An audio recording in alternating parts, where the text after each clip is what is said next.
मालमत्ता कक्षाकडून मागील 1 वर्षापासून मुंबई आणि परिसरामध्ये घरफोडीचे गुन्हे मोठ्या प्रमाणावर करणाऱ्या टोळीचा शोध घेण्यात येत होता।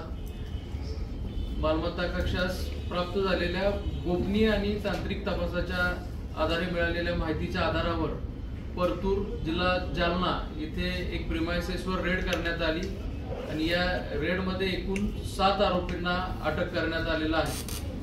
अटक करण्यात आलेल्या आरोपींपैकी 5 लोक हे बांगलादेशचे रहिवासी आहेत आणि ही टोळी देशातील वेगवेगळ्या राज्यांमध्ये घरफोडीचे गुन्हे करत होती। या टोळीकडे केलेल्या प्राथमिक तपासामध्ये महाराष्ट्रातील तसेच आंध्र प्रदेश, गुजरात, तेलंगणा या राज्यातील एकूण 53 गुन्हे उघडकीस आलेले आहेत आणि या गुन्ह्यामधली स्टोलन प्रॉपर्टी जी आहे ती साधारणतः 1.5 कोटींपेक्षा जास्त आहे। या प्रॉपर्टीची रिकव्हरी आणि इतर प्रोसिजर मालमत्ता कक्षाकडून करण्यात येत आहे।